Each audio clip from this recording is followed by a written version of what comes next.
Assalamualaikum warahmatullahi wabarakatuh. Salam sejahtera bagi kita semua, salam sehat. Hari ini saya mau mengangkat tema terkait dengan stunting ya, karena banyak banget ternyata yang minta dibikinin policy brief ya, minta dibikinin apa sih rekomendasinya untuk permasalahan terkait stunting. Karena itu sekaligus saya juga ingin membahas, mendiskusikan ya terkait apa sih yang menyebabkan prevalensi dari stunting ini stuck atau tidak bergerak atau tidak signifikan lagi ya, pengurangan dari prevalensi stuntingnya atau tingkat persentasi dari jumlah stunting di daerah Bapak Ibu ya. Oleh sebab itu saya mengangkat konten kali ini, yaitu terkait dengan mengapa prevalensi stunting stagnan. Apakah karena determinan pola asuh serta psikososial yang mempengaruhi dari prevalensi stunting yang stagnan ini? Sebelum kita berdiskusi, saya mau minta tolong seperti biasa Bapak Ibu, share, like, and subscribe ya. Ini ada nomor HP saya, kalau ada yang mau minta paparan silahkan. Syarat dan ketentuan berlaku. Jika Bapak Ibu mau menginginkan paparannya, maka Bapak Ibu harus mengirimkan atau nge-share video saya minimal 10 orang. Nanti saya kasih ya. Ini ada nomor HP saya, silahkan dijapri kalau memang mau paparan saya. Oke, kita lihat kenapa sih prevalensinya stagnan ya. Bapak Ibu, kita lihat ya di tren prevalensi stunting ya. Ini ada dari 2019 sampai 2021 ya. Ini cukup tajam penurunannya. Jadi bagus ya, dari 27,7% menjadi 24,4%. 2021, 2022, 2023 ini turunnya kecil ya, cuma 0,01, 21,6 ke 21,5 gitu ya. Kemudian penurunannya di 2023 ke 2024 ini juga tidak terlalu signifikan, dan di 2025 karena belum final, tapi ini juga tidak terlalu signifikan. Nah, ini data nasional. Untuk di data daerah Bapak Ibu sekalian saya kembalikan, pasti tidak terlalu jauh ya, karena memang ini adalah data kumulatif rata-rata ya. Apa makna dari prevalensi ini? Bahwa kalau 19,8 kita anggap 20 ya 20 aja, karena orang tidak bisa dibagi jadi 0, ya, kita anggap saja 20 orang. Berarti setiap 20 orang di antara 100 orang anak itu terjadi stunting. Bayangin Bapak Ibu ya, 20%-nya, atau dari 5 orang 1 itu stunting ya. Kalau Bapak Ibu punya teman ya, dalam satu geng ada 5, yang 1 stunting tuh ya. Nah, seperti itu Bapak Ibu sekalian. Nah, ini cukup mengkhawatirkan, karena makin kesini ada hal yang malah bertambah terkait dengan permasalahan stunting ini ya, bukannya berkurang malah bertambah nih. Nah, kita lihat apa sih sebenarnya penyebab dari stunting. Permasalahannya ya, di dalam program kita baik daerah maupun pusat itu pada umumnya programnya hanya terkait dengan intervensi gizi ya, belum diimbangi dengan penguatan pola asuh dan dukungan psikososial keluarga ya. Pertanyaan dari permasalahannya, mengapa penurunan prevalensi stunting belum menunjukkan hasil yang optimal walaupun intervensi gizi terus diperluas, ada MBG ya, ada bahan makanan, mutu makanan ya, dan lain-lain, ini tetap saja ya. Kedua, bagaimana peran determinan pola asuh dan kondisi psikososial keluarga terhadap stunting? Apakah permasalahan pokok yaitu pola asuh dan psikososial ini sudah diakomodir ya? Yang ketiga, mengapa stunting masih diposisikan sebagai tanggung jawab ibu semata? Nah, ini nih. Semua programnya buat ibu-ibu. Ya, emang anak ibu doang. Ya, semuanya untuk wanita, semuanya untuk perempuan. Ya. Kemana ini bapaknya? Ya, kemana ini peran ayah?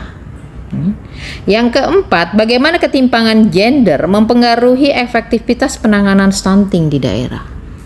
Nah, ini isu gender. Kita masuk ya.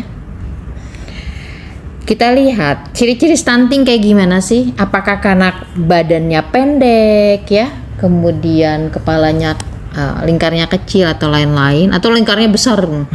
Itu malah jadi hidrosefalus ya.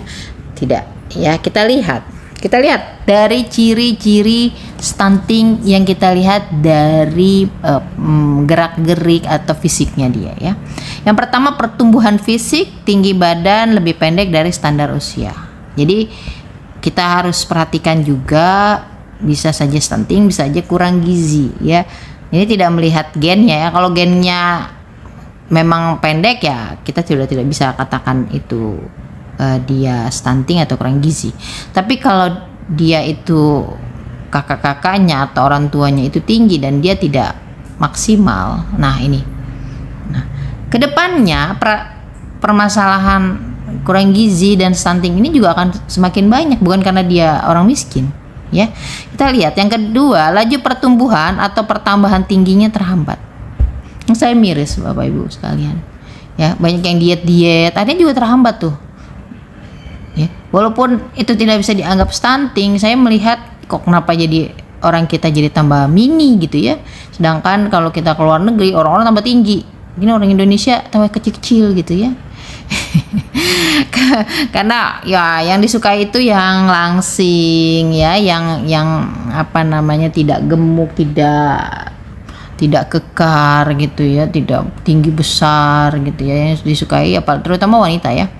Itu disukai. Nah, kadang-kadang masa-masa pertumbuhan di masa ABG itu kan masa insecure banget ya, tidak pede.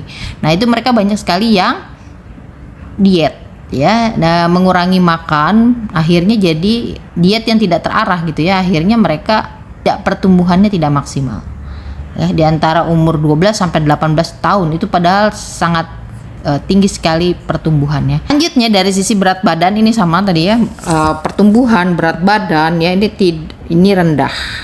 Tapi jangan salah teman-teman sekalian, bahwa anak stunting itu tidak selalu dia itu berat badannya rendah. Ada juga yang kasus dia berat badannya berlebih atau overweight. Memang jarang, tapi harus kita perhatikan bahwa ada kekurangan lain yang kita harus teliti kembali ciri-cirinya. Selanjutnya, perkembangan motoriknya itu lambat ya, jalannya lambat, berdirinya lambat ya. Yang seharusnya anak-anak di usianya sudah biasa atau sudah melakukan, nah anak ini belum bisa ya. Dan kita melihatnya anak di bawah 5 tahun ya. Tadi kan kita menghitungnya anak di bawah 5 tahun. Kemudian perkembangan bicaranya. Nah, ini hati-hati sekali teman-teman sekalian. Kalau punya anak tuh, anak diem aja. Ya. Tidak bisa ngomong ya, atau kosakatanya sedikit. Interaksinya kurang, ya, gampang pundung, gampang murung gitu ya. Selanjutnya ya, daya tahan tubuhnya itu mudah sakit dan selalu infeksi secara berulang. Ya. Ini gampang sakit, ini juga termasuk ya. Ya, jadi harus diperhatikan beberapa ciri-cirinya. Selanjutnya perilakunya pasif dan kurang eksploratif.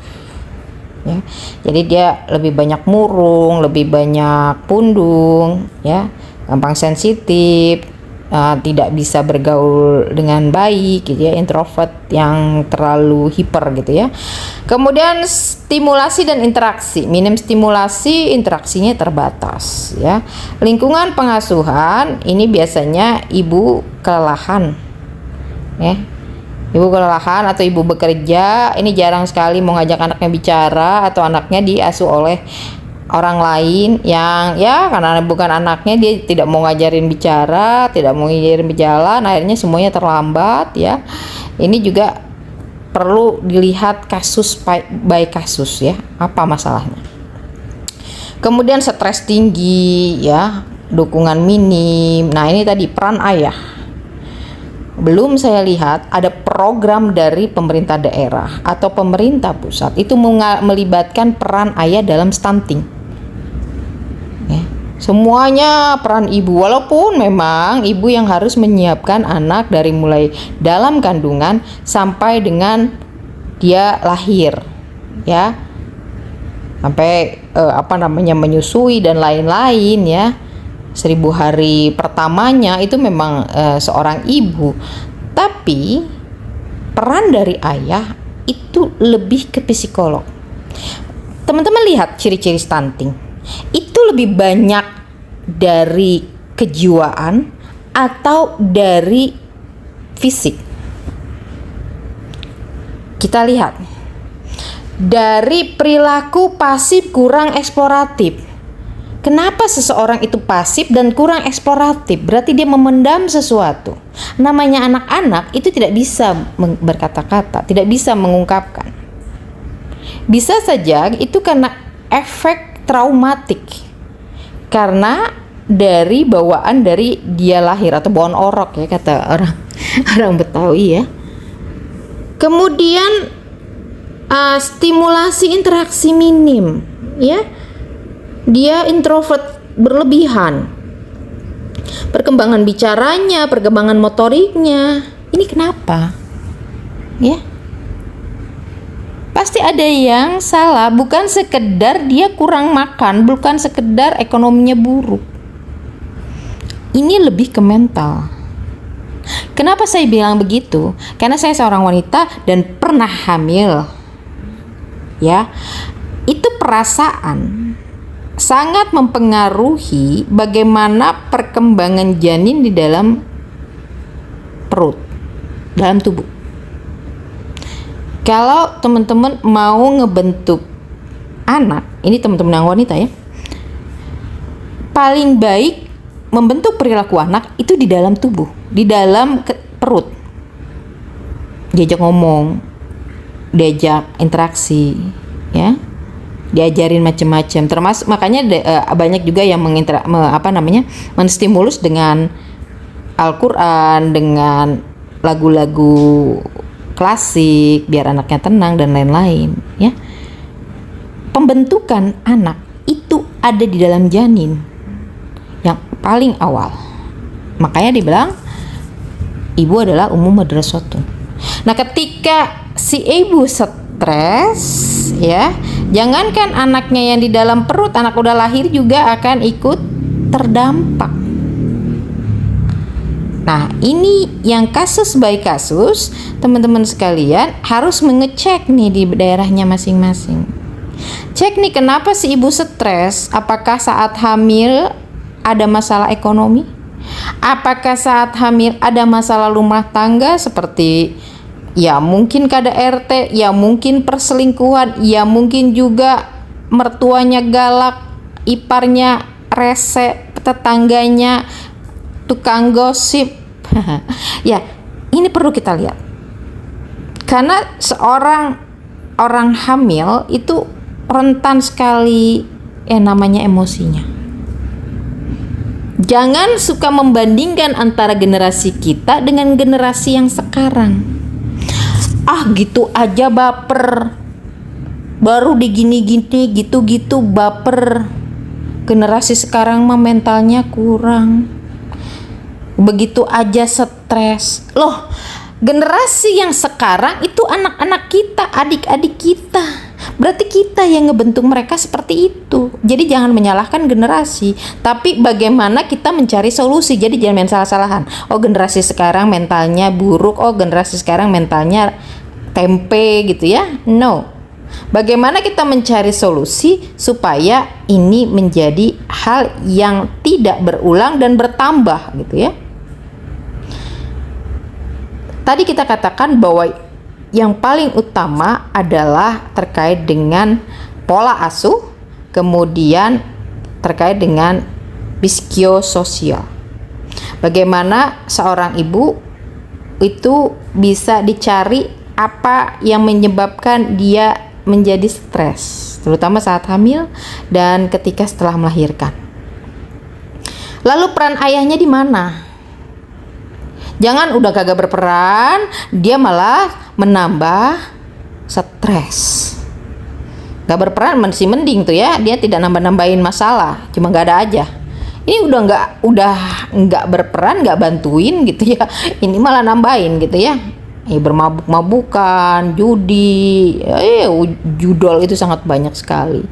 Pinjol, ya. Gimana? Gimana gak stres? Ya. Ini yang teman-teman perlu lihat kasus by kasus. Ya. Kenapa nih? Permasalahan, termasuk juga sosial media, ini juga perlu diperhatikan. Bagaimana sosial media itu membentuk suatu impian di mata seorang ibu atau mungkin anak-anak ya, kan masih di bawah 5 tahun.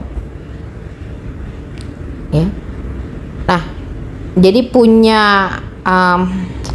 gambaran bahwa yang ideal itu seperti ini. Padahal di dunia nyata itu tidak sama dengan di dunia maya. Di dunia maya itu kadang-kadang banyak juga yang lip sync atau hanya settingan. Tapi itu menjadi pola yang diharapkan oleh seorang ibu, dia punya seperti itu. Ya, belum lagi film-film ya. Oke, kita lihat. Inilah realita di lapangan, bahwa pendekatan program yang biasa kita laksanakan yang ada di anggaran kita, baik APBN, APBD, APBDes, itu banyaknya program yang gizi sentris. Intervensinya lebih menekankan what to eat, apa yang dimakan, bukan how to care, bagaimana untuk merawat atau bagaimana supaya kasih sayang itu ada. Padahal teman-teman lihat sendiri bahwa ciri-ciri anak stunting itu lebih ke mentality. Penyebab dari mentality itu kena di fisiknya. Ya, seperti kita ketahui bahwa permasalahan penyakit itu hampir 90% bukan karena makanan, tapi karena perasaan. Ya. Kalau bisa dikatakan, mungkin ada yang mengatakan bahwa wah, kalau dulu nggak terlalu banyak sih. Yang pertama, dulu nggak dihitung. Ya, nggak dihitung tuh stuntingan ya. Jadi jangan dibanding-banding lagi. Suka banget sih banding-banding gitu ya. Jangan dibanding-banding. Dulu kok nggak ada stunting, kok baru sekarang ada stunting, karena dulu nggak dihitung, nggak ada statistiknya yang ngitungin ya. Yang kedua, kenapa dulu makan tempe, makan seadanya dia tetap berprestasi ya? Karena tadi saya katakan masalah bukan di makanan doang. Masalah yang paling besar sebenarnya ada di psikososialnya. Dulu orang nggak terlalu gampang stres, nggak terlalu gampang baper. Ya, mohon maaf teman-teman sekalian. Kalau sekarang kan, yang mesra-mesra tuh yang enak. Yang kaya raya gitu ya, yang dijadikan ratu gitu ya, nggak ngapa-ngapain. Nah, kalau dulu iya memang fitrahnya gitu ya, patriarki. Kalau sekarang banyak sekali yang terprovokasi. Oke. Selanjutnya, pola asuh tidak optimal. Keterbatasan pengetahuan, waktu, energi dari si ibu tadi ya mempengaruhi stimulasi dalam pengasuhan. Nanti kita lihat satu-satu ya yang terjadi. Jadi teman-teman sekalian, ketika tahu ternyata permasalahannya macam-macam, bukan cuma karena perselingkuhan dan KDRT. Ada permasalahan-permasalahan lain yang muncul ya, itu karena habit atau karena keadaan. Kemudian masalah psikososial yang tidak tertangani, stres, kecemasan, kelelahan ya, sebagai faktor risiko dari stunting. Ketimpangan gender dalam pengasuhan, ini karena kita normanya patriarki, semuanya ke ibu. Dari mulai lahiran, menyusui, terus kemudian bangun malam-malam, anak sakit, ngajarin anak sekolah, ya Allah, paling banyak kerjaannya si ibu ini, ya kan ibu disuruh 3 kali disebut halo, ya, bukan masalah kesejajaran dia disayang atau tidak disayang, atau dia harus dihormati lebih dibandingin bapak, bukan. Tapi bagaimana masalah ketimpangan pola asuh ini diperbaiki, teman-teman. Ya, anak itu anak bersama, bukan sekedar hanya penerus keturunan, tapi adalah kebersamaan. Bagaimana kita membentuk generasi emas itu adalah pola asuh yang dari dua pihak, dari ibu dan dari bapak. Seorang anak yang orang tuanya lengkap dan pola pengasuhannya kombinasi antara bapaknya dengan ibunya, itu biasanya anaknya lebih kuat mentalnya dibandingin salah satu, ya. Nah, ini ketimpangan pola asuh ini yang perlu kita perhatikan, walaupun kita dianggap patriarki, ya. Karena di dalam Islam pun, ya, walaupun ibu-ibu atau wanita itu disuruh mengasuh anak, ya, mengurus rumah tangga dan lain sebagainya, tapi ada hal-hal yang memang mereka juga diratukan, tidak dijadikan hanya sekedar buruh tanpa upah, ya. Ini kan secukupnya gitu, ya, nafkah dari suami itu secukupnya hanya untuk operasional rumah tangga. Si ibu nggak pernah dikasih apa-apa, nggak pernah dikasih kelebihan gitu, ya, upahnya dia mana gitu. Kalau seandainya upah dia melahirkan, upah dia menyusui, upah dia beresin rumah, itu nggak ada gitu, ya.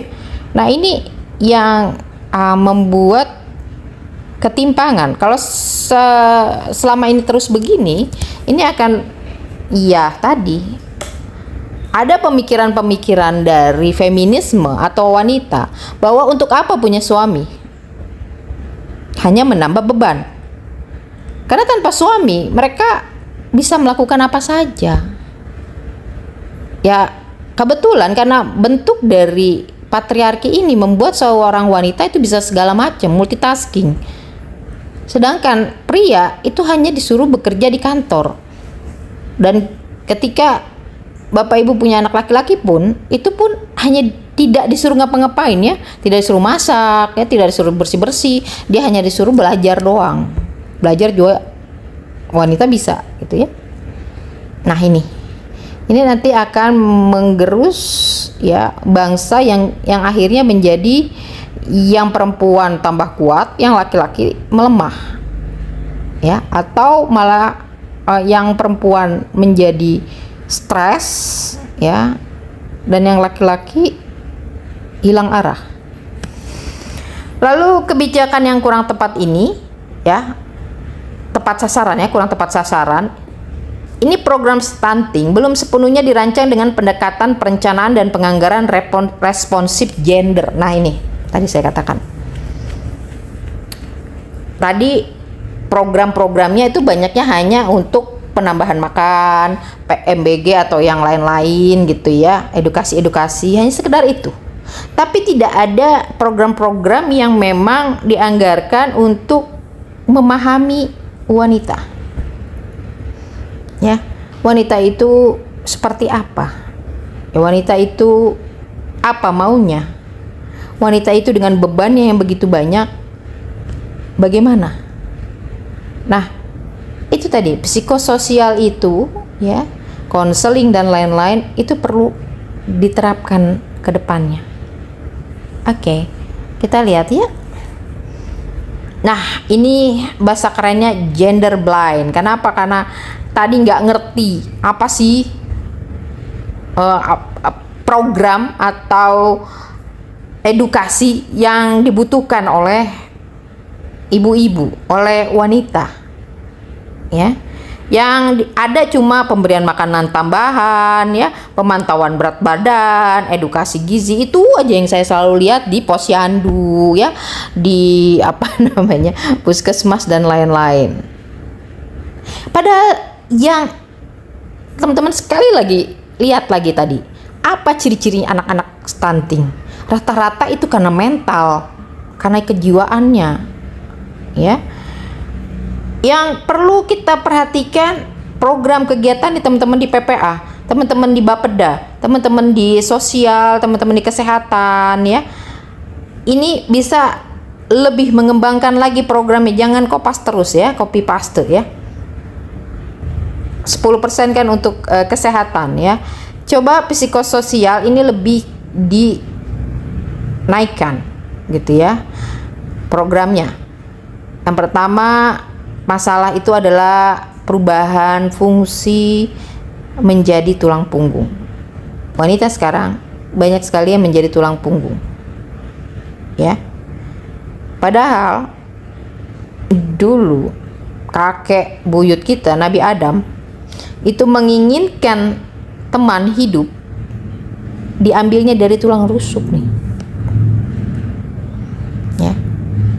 Jadi kalau bapak-bapak atau para pria, kami itu wanita tidak meminta untuk kami itu wanita diminta untuk hadir di dunia. Tapi kenapa ketika kehadiran kami sebagai teman hidup itu malah hanya jadi pelengkap, ya, bukan menjadi sparring bapak ibu, bukan menjadi partner. Semuanya dibebankan ke kami sebagai wanita. Akhirnya menjadi kelelahan, ya, double karena jadi tulang punggung, jadi ibu rumah tangga juga. Kemudian minim dukungan pasangan dan keluarga, ya.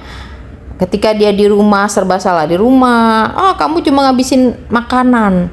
Anak saya yang kerja gitu ya, suaminya ngomong. Padahal dia udah potong-panting di rumah, ya. Stres, masalah ekonomi, KDRT dan lain-lain. Ini konseling, dan kemudian tidak hanya konseling, ya, tidak menyelesaikan masalah kalau cuma curhat-curhatan doang, tapi bagaimana digali lagi masalahnya, masalah ekonomi, maka kita akan melanjutkan programnya ke OPD yang melakukan ekonomi, ya, misalnya koperasi, perindak dan lain-lain, ya, didalami masalahnya. Nabi Adam meminta Siti Hawa itu dari tulang rusuk. Tahu nggak tulang rusuk di mana? Tulang rusuk itu adanya di samping, ya. Diambil tulang rusuknya. Jadi maknanya apa? Bahwa wanita itu harusnya berada di sisi prianya, bukan menjadi tulang punggung. Itu namanya di belakang. Jadi kalau ada moto atau ada quotes, ya, di belakang pria hebat ada wanita yang hebat. No, di sisi pria hebat ada wanita hebat, ya.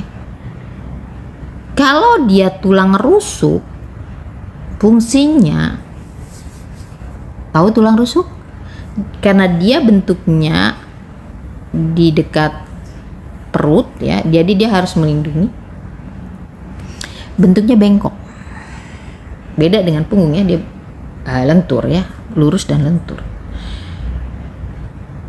Rasulullah bilang karena wanita itu bentuknya atau berasal dari tulang rusuk yang bengkok, maka jika kamu ingin meluruskannya dengan memaksanya, dia akan patah. Tapi kalau kamu diamkan, dia akan terus bengkok. Maka wahai para pria, wahai para ayah, para suami, bagaimana kalian bisa membuat si tulang rusuk ini lurus dengan tidak membuatnya menjadi patah. Dan secara fitrahnya wanita itu harus dilindungi, dididik dan diarahkan. Jadi bukan mengatakan, oh iya gak bisa disalahin. Mana ada sih, mana ada makmum yang salah. Kan yang menjadi imam, yang diserahkan tanggung jawab imam itu adalah laki-laki. Kalau si makmum salah, berarti salahnya ada di imam. Kalau ada kesalahan di pasangannya wanita, maka prianya harus bisa mengarahkan. Ini loh, oh susah diarahkan, berarti Anda kurang untuk bisa jadi pimpinan. Mungkin berhasil di kantor, tapi belum tentu di rumah. Di kantor takut karena mungkin Anda punya jabatan atau Anda pemimpin perusahaan. Di rumah tidak bisa, maka harus punya trik-trik tertentu. Jadi pemimpin itu nggak mudah. Mikirin lagi deh, ya, harus dididik, diarahkan, dinafkahi. Nah ini yang saya miris dilihat, ya, diberi kasih sayang, karena wanita itu punya sifat rahim. Makanya hanya di wanita lah ada rahim, laki-laki tidak. Tapi yang terjadi faktanya bahwa wanita adalah tulang punggung. Dia melindungi dirinya sendiri. Ya coba di luar negeri itu lo jadi TKW, aduh ya Allah. Jangankan keluar negeri, keluar daerah aja buat kerja aja rasanya gimana gitu ya. Apa perasaan kalian para pria, punya adik, punya anak, punya istri, punya ibu, keluar negeri jadi TKW. Tiap hari turun naik lereng gunung hanya untuk bertani. Ya karena kami miskin, Bu. Ya coba dong supaya jadi kaya, jadi ratukan itu wanita-wanita itu. Karena ketika wanita kalian itu bahagia, maka anak-anak kalian pun jadi gak bahagia. Gak ada itu stunting-stuntingan. Ya, ini saling terkait ya. Ketika ekonomi baik, ketika perasaan baik, ini akan menghasilkan memang generasi emas. Emasnya murni 24 karat, bukan karatan ya.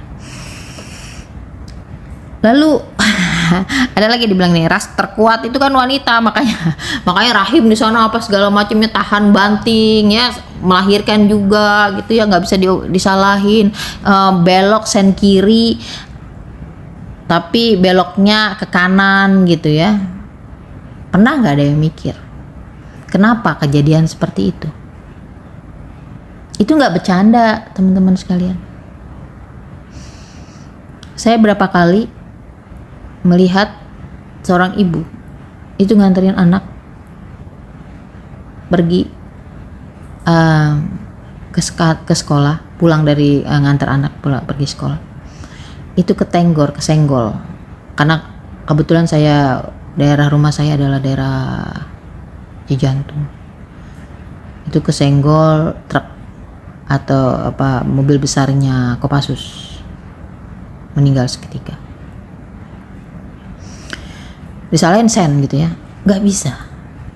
Bukan kamu disalahin juga. Coba perhatikan, kita battle yuk bapak-bapak, ayo kita battle pekerjaan satu aja, rumah tangga. Ibu rumah tangga dengan bapak kerja di kantor. Yang nonton saya biasanya PNS ya. Ibu bangun jam 4 misalnya sebelum sholat subuh. Apa yang dia lakukan? Dia beres-beres, dia siapin makan, dia siapin baju, dia siapin untuk suaminya, siapin anaknya. Kemudian setelah itu dia masakin buat keluarganya. Kemudian nyuci, kalau memang dia gak punya pembantu, dia nyuci, dia bersihin rumah ya, seharian. Rumahnya mungkin cukup ya lumayan ya, belum lagi kebun segala macam, belum lagi harus ke pasar, belum lagi dia harus jadi menteri keuangan juga, uang pas-pasan yang dikasih dia harus mikirin juga, belum lagi ada berita lagi keluarga keluarga dari dia ya, misalnya ibunya, kakaknya dan segala macam ada yang masalah, belum lagi keluarga dari suami juga menambah masalah. Oke, itu wanita. Kita lihat yang si prianya. Si prianya bangun tidur, langsung kamar mandi, langsung makan, ngeng. Paling kalau memang agak mending nganterin anak. Kalau enggak, nganter anak juga. Tadi saya bilang baru nganter anak terus tenggor. Kenapa seperti itu? Kenapa bisa nggak konsentrasi? Karena pikirannya banyak. Habis ini, habis ini itu. Kalian nggak pernah merasakan menjadi wanita soalnya. Kami terpaksa menjadi kuat, bukan ras terkuat. Kami terpaksa menjadi multi talenta. Kalau nggak selesai. Sambil gendong anak, sambil masak. Kalau nggak begitu, nggak selesai kerjaan. Kami juga butuh istirahat. Mungkin dia pas lagi bawa motor itu dengan segala pikirannya. Wanita itu sudah merasa dia lelah banget ngadepinnya. Nggak ada perannya juga. Seorang ayah nggak ada perannya juga. Laki-laki ngapain? Gue bisa cari duit sendiri. Capek. Coba dibayangin. Dia kerja, dia ngurusin rumah tangga, ngurusin anak sakit segala macam semuanya dia. Nah, suaminya ngapain? Ayo. Nyari nafkah juga kurang. Ada juga tambah-tambahin masalah. Yang selingkuh lah, yang ibu mertuanya, adik ipar, kakak ipar. Nah, ini membuat penyakit lagi di masyarakat. Bukan cuma stunting sebenarnya, ini kalau dibuat policy brief ini yang namanya permasalahan gender itu akan banyak sekali yang menjadi akibatnya. Dari stunting, perceraian, kemudian KDRT, kemiskinan, kompleks ininya. Ya. Selanjutnya dari sisi kontribusinya sebenarnya tinggi, terutama kan mereka pahlawan devisa ya, tapi ini pengakuannya nggak dianggap gitu ya. Nah, kemudian pengasuhan, perawatan ya, ini tadi saya katakan hanya sepihak dan tidak ada apresiasi. Coba bayangin nggak ada istri Anda aja ya, kemudian bayar pakai pelayan, itu berapa bayarnya? Nggak usah deh ngitungin yang melahirkan sama menyusui, yang ngurusin aja deh yang di rumah ya, bersih-bersih ya, kemudian nyuci baju, ngurusin anak, itu berapa bayarnya? Babysitter tuh berapa bayarnya? Tapi kan kalau sama istri Anda gratis, malah jadi manajer keuangan ngurusin, dikasih sekian 50.000 harus cukup seminggu, mending cukup sehari, cukup seminggu coba ya. Inilah yang menyebabkan kelelahan struktural dan menurunkan kualitas hidup, termasuk ke anak-anak. Saya kemarin nggak terlalu percaya ada stunting ya, karena yang di luar Jawa itu biasanya makanannya ya cukup high kolesterol ya, nggak mungkin. Ternyata permasalahan itu bukan masalah makanannya, ternyata lebih masalah ke psikolognya, psikososialnya gitu ya. Nah, tadi kita katakan bagaimana seorang ibu menjadi sekolah pertama bagi anaknya, maka kita juga harus mempersiapkan bahwa seorang ibu itu harus pendidikannya tinggi gitu ya. Jangan rendah. Bagaimana mau kita harapkan Indonesia emas, orang pendidikan wanitanya pada rendah-rendah. Teman-teman tahu nggak sih, kecerdasan seorang anak itu ditentukan oleh seorang ibu, baik secara genetitas maupun pengasuhan. Masa nyari atau ya boleh lah istri Anda tidak pintar-pintar banget, tapi berikan pendidikan, itu adalah hak dia sebagai istri. Ya, Anda nggak dikasih kerja ya, kasih sekolah atau minimal dia kasih pelatihan, kursus dan lain-lain.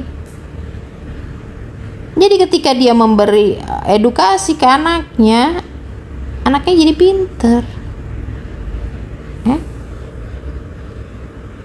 pernikahan dini, anak-anak perempuan-perempuan buru-buru dinikahin, ntar umur sekian cerai. Aduh, tidak diberikan pengetahuan bahwa ilmu itu atau pendidikan itu menarik. Enggak, saya sering sekali kok berinteraksi dengan orang-orang di kampung gitu ya, itu udah males banget sekolah.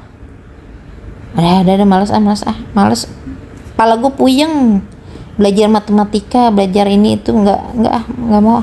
Dan habis kelas 6, habis SMP udah nggak mau sekolah lagi. Dan kalau sekolah gampang, paket B, paket C, gampang kan jadinya. Ujung-ujungnya juga ke dapur juga gitu. Tapi bagaimana ke dapur juga itu punya nilai produktif? Kan sekarang kerja nggak mesti harus keluar juga sih. Ketika Anda punya keahlian ya, walaupun cuma di dapur aja, itu bisa menghasilkan uang. Tapi kalau nggak punya keahlian, ya stres aja, nggak punya uang stres. Udah nggak punya uang, nggak boleh kerja, kerjaan banyak, stres gitu ya. Nah, ini putus sekolah karena pernikahan, karena akses geografis ya, pekerjaan juga banyaknya buruh ya, karena memang tadi taraf hidupnya rendah, taraf pendidikannya rendah ya, akhirnya sulit keluar dari kemiskinan. Nah, ini resiko kematian ibu di Indonesia ini luar biasa, 19 kali lebih tinggi dibandingkan standar negara maju. Negara maju itu 10 orang per 100 orang. Sedangkan kita itu 189 dari 100.000 orang. Coba bayangin Bapak Ibu. Datanya kan cuma 0,19, bukan masalah persentasinya, jumlahnya itu 189 orang. Hari gini masih banyak yang meninggal karena lahiran. Coba, resiko kematian ibu dan bayi, astaga. Masalah budaya, masalah agama, dan lain-lain. Pengen anak banyak, ya, nggak mikirin ibunya, kesehatan ibunya, nggak mikirin anaknya nanti stunting apa kagak gitu ya, nambah beban negara aja nih ya. Ya memang anak banyak itu bisa mengantarkan Anda ke surga jika itu menjadi warisan atau menjadi jariah ya. Tapi harus dipikirkan juga ketika punya anak banyak ya, siap nggak secara ekonomi untuk memberi makan, untuk secara mentalitas keluarga ya?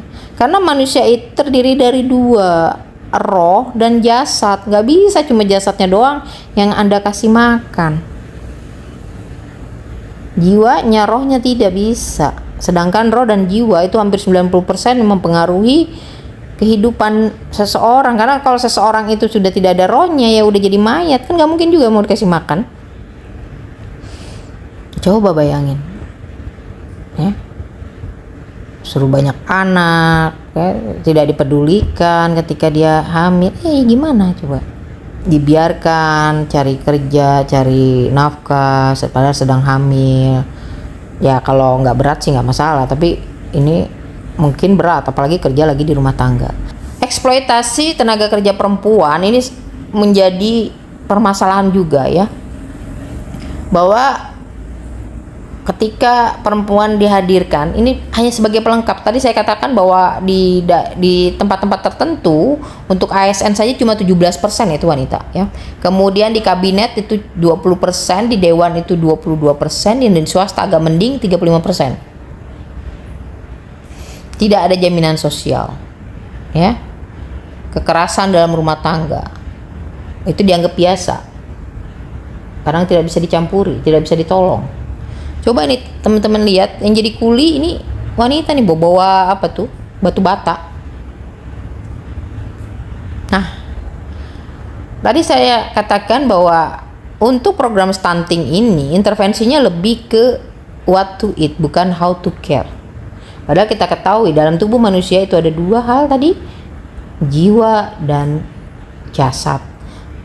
Jadi yang diambil cuma yang dikasih makan cuma jiwa, jasadnya doang ya.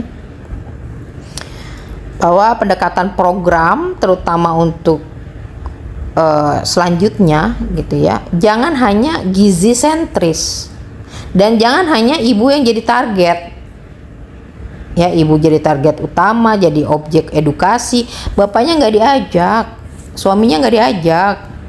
Dan ketika ada masalah ibu yang disalahin, ini sih ibunya nggak mau nyuapin anaknya, ibunya juga putus asa, gimana anaknya udah disuapin gak mau ya. Nggak dicari tahu kenapa anaknya nggak mau. Mungkin anaknya ada trauma, kan nggak ada yang tahu. Ini terlalu tertutup sekali sih, introvert sekali gitu ya. Kita tuh nggak mau gengsi gitu harus mengatakan bahwa ada masalah di dalam rumah tangga kita. Oleh sebab itu para kader itu mulai sekarang jangan hanya gizi sentris, jangan hanya tubuh saja, tapi juga kejiwaan dari seorang ibu, kejiwaan dari seorang anak itu harus dicek.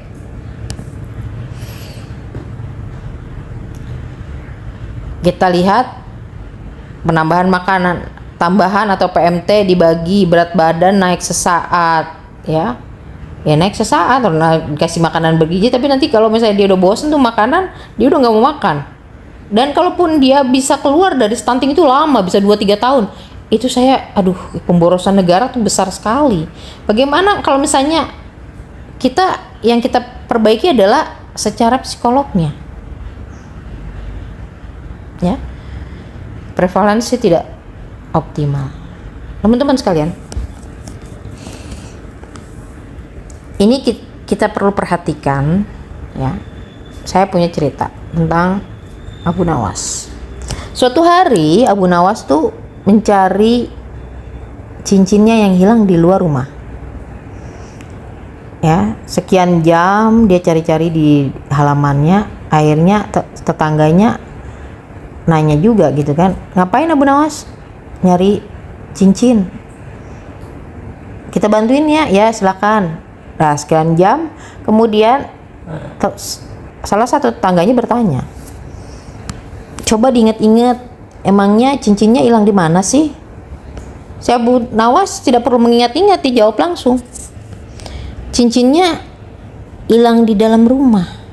Ngamuk lah tetangganya, lo hilang di dalam rumah, kenapa kamu nyarinya di luar? Kan kita capek nih jadinya gitu ya, harus mencari-cari.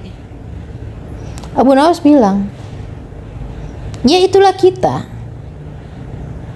masalahnya ada di dalam, tapi kita mencarinya di luar yang gak ketemu. Stunting itu masalahnya adalah kejiwaan, tidak melulu masalahnya adalah kurang gizi.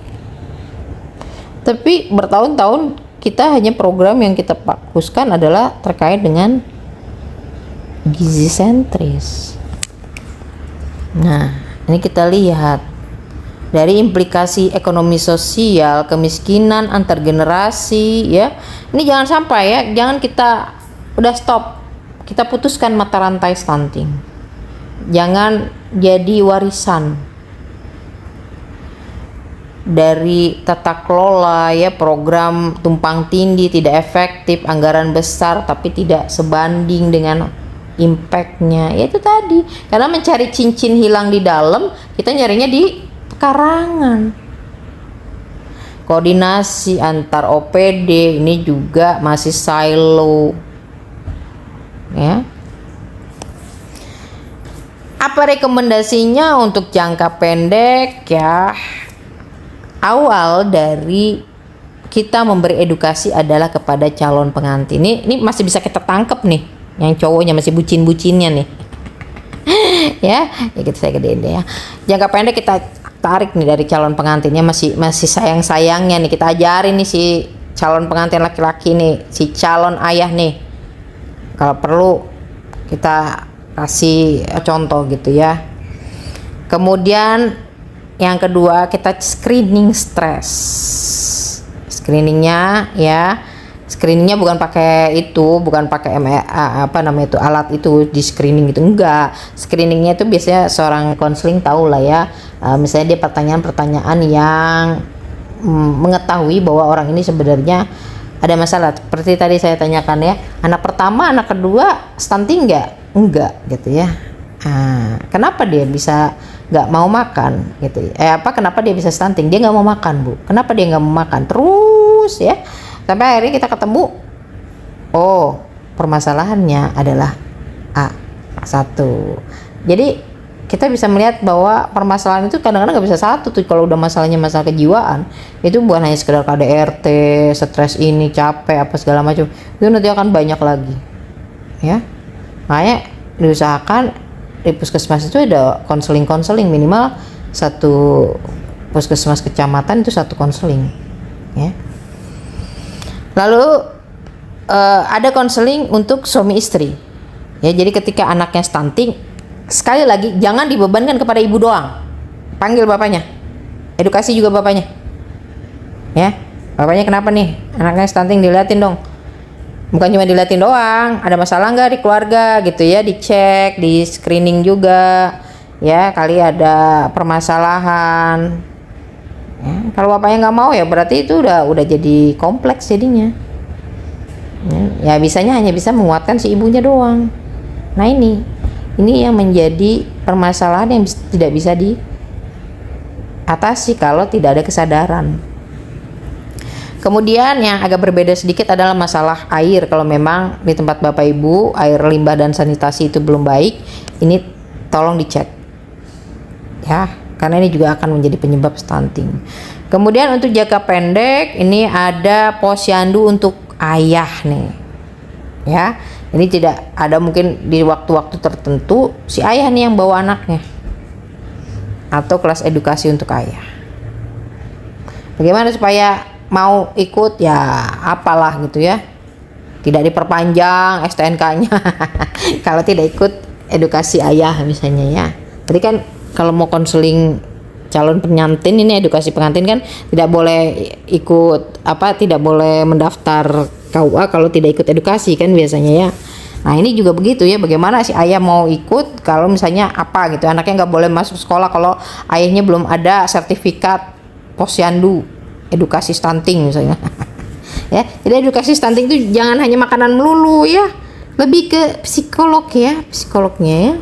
Jadi juga diajarin ke ayahnya juga, bukan hanya psikolog. Coba selama ibunya hamil, jangan membuat dia terbebani baik secara mental maupun fisik gitu ya. Kemudian model layanan terintegrasi ya dari desa ya, ini bisa paket keluarga ya, bisa suami istri ya. Kemudian penguatan peran keluarga ini harus didukung oleh RT, RW, tokoh agama, tokoh masyarakat, tokoh adat ya. Ini harus bersama-sama bisa membangun ketahanan rumah tangga ya. Kemudian peningkatan kapasitas SDM ya, terutama untuk para konseling, dari konseling dan juga kader ya, kader posyandu, PKK, kemudian tenaga kesehatan ya, bidan, dokter gitu ya. Kemudian standar layanan konseling keluarga ada standarisasinya ya. Untuk men-screening itu ada tahapan. Nah ini ada terstandar, ada SOP-nya, ngapain ya. Nah kalau misalnya sudah dapat nih penyakitnya, itu kedepannya penanggulangan stunting itu tidak lama lagi. Kalau sekarang kan bisa 2-3 tahun nih, ini mungkin bisa beberapa bulan selesai ya, karena masalah tadi sudah dikurangi, direduksi. Lalu untuk air ini ada program lanjutan ya, untuk air minum dan sanitasi serta limbah ya. Kemudian di jangka pendek ini ada integrasi antara PAUD, posyandu, puskesmas ya, dengan pola asuh ya. Nurturing care system itu sistem pola asuh ya.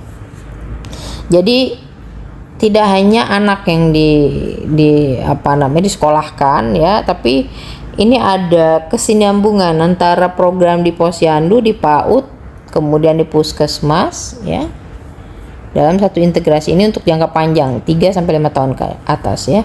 Kemudian pengharusutamaan peran ayah, diutamakan peran ayah nih, peran ayah untuk kinerja daerah. Jadi bagaimana untuk stunting ini jadikan program ayah atau edukasi untuk ayah itu jadi program utama penurunan stunting. Kemudian ada evaluasi pemantauan psikososial ya, dan tadi ya pengurangan resiko psikososial ini ada peningkatan nggak? Jadi bukan cuma stuntingnya yang dicek, tapi juga rumah tangga atau ibunya juga ya, kurang nggak stresnya. Kalau kurang berarti Anda juga berhasil. Jadi bukan hanya stuntingnya Anda turunkan, tapi juga stresnya, emosional dari ketahanan keluarga juga meningkat gitu ya, karena stres berkurang.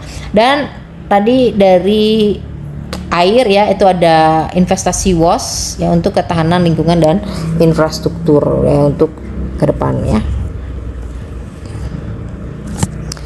Selanjutnya, kenapa isu ini mendesak untuk diatasi? Karena penurunan stunting ini sudah atau mulai stuck ya, naik, tidak turun persentasenya tapi malah naik gitu ya. Yang tadinya 19 jadi 20 gitu kan, berarti ini malah membahayakan gitu. Nah, ada yang ya stuck gitu ya, nggak turun, nggak naik lagi gitu ya. Nah, ini karena keadaan penurunan stunting beresiko stuck. Nah, dan juga ketika stunting ya, ini bukan sekedar persoalan gizi, tapi ini adalah cerminan. Stunting ini cerminan. Tadi katakan ya dari ciri-cirinya ya, bahwa itu adalah masalah dalam mental. Itu adalah cerminan bahwa ketahanan keluarga dan keadilan sosial.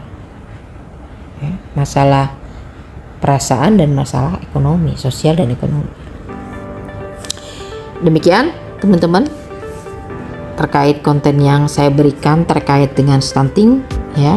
Jadi permasalahan ini tidak hanya dilihat dari makanan saja, makanan bergizi saja, tapi juga dari sisi kejiwaan ya, karena ya jangan hanya yang diberi nafkah atau diberi makanan itu hanya tubuh saja, karena manusia itu terdiri dari dua, jiwa atau rohnya dan fisik.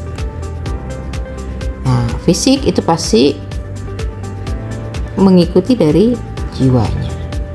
Ya. Baik, teman-teman sekalian, semoga bermanfaat.